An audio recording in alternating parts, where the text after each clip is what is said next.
Kasa ireo olona efa miara-miongo-dantoka amin'ny fahasalamana ara-tsaina Madagasikara zany hoe ministeran'ny fahasalamam-bahoaka ireo ONG isan-karazany na avy any ivelany na avy eto an-toerana dia zay no mpamatsy vola ihany koa avy amin'ny fikambanana Europeana. Rehefa amin'ity hoe andeha hosoloana ny fikorontanan-tsaina, inona no tena votoatiny ny zavatra atao amin'ity atrikasa? Ny atrikasa androany dia atrikasa fizarana an'ireo vokatra azo sy ireo zavatra mbola mety tohizana tamin'ny tetikasa nataonay tany amin'ny faritra Moromania. Ny tetikasa io zany dia mikasika ny fahasalamana ara-tsaina amin'ny ankapobeny fa indrindrandrindra fandraisana tanana amin'ireo olona izay manana fihorontanana ara-tsaina ary ihany koa araka ny teninao teo fisorohana ny fisehoana fihorontanana ara-tsaina zany eo anivon'ny fiarahamonina. Inona no tena nisongadina atao anatin'izay vokatra azo zay? Ny vokatra azo dia misy olona mihoatra ny 2,000 izay efa manana fihorontanana ara-tsaina azo raisina tanana. Izany moa dia amin'ny alalan'ireo tobim-pahasalamana fototra miparitaka any faritra Moromania izay nofanina daholo ny mpitsabo aminy, ao ihany koa ireo tobim-pahasalamana manokana izay nofanina sy nomena fitaovana ihany koa ahafahan'izy ireo mandray tanana amin'ireo olona manana fihorontanana ara-tsaina ireo. Fikorontanana ara-tsaina inona no tena nivoatra tao anatin'io vokatry ny inona?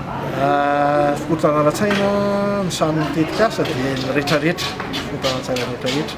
Ny tena maro anisa indrindra dia tsy dia ny androbe izay nisokajiana ihany moa tao anatin'ny fikorontanana ara-tsaina dia tsy tena fikorontanana ara-tsaina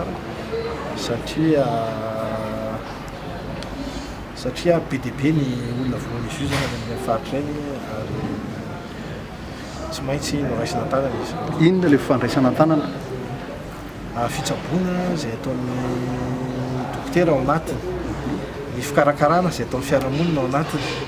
Ireny olona ireny raha ohatra ka voahilikilika dia tsy maintsy isika rehetra miezaka mampiditra anatin'ny fiarahamonina, tsy maintsy averina anatin'ny fiarahamonina izy ireny rehefa milamina avy any amin'ny fitsaboana azo azy ary tsy maintsy mametraka rafitra zany isika ahafahana mamerina an'izy ireny anatin'ny fiarahamonina, omena asa izy ireny dia miverina indray omena andraikitra izy ireny anivon'ny fiarahamonina dia miverina ohatra antsika rehetra izany. Inona nahatonga an'izy io any amin'ny faritra Moromania ihany? Tany amin'ny faritra Moromania no niasan'ny ONG efa namanay hatramin'izay. ONG Kanomarary zany izay niasa tany mandritra ny 7 taona mahery dia tany aloha natao ilay izy fa zany tsy midika hoe misy antony manokana ara-pahasalamana no nisafidianana. Manao ahoana ny fanitarana ny tetikasa amin'ny faritra hafa? Raha ny ministeran'ny fahasalamam-bahoaka amin'izao fotoana izao dia efa manana faritra 5 hafa izay eritreretina zany no anitarana ny tetikasa io. Izay manokana koa dia efa miezaka hanitatra an'izany ny faritra hafa ohatra ny Vatovavy-Fitondrany fa hitantsika manaraka.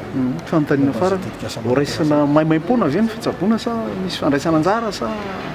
Ny fitsaboana manokana dia arakarak'ilay olona raha ohatra izy ka tena sahirana dia tsy mandovoly izy amin'ny fanafody any amin'ny tobim-pahasalamana fototra fa ireny moa misy karta manokana izay avoakan'ny fokotany zany sy ny commune mahafantatra hoe izy no tena olona sahirana.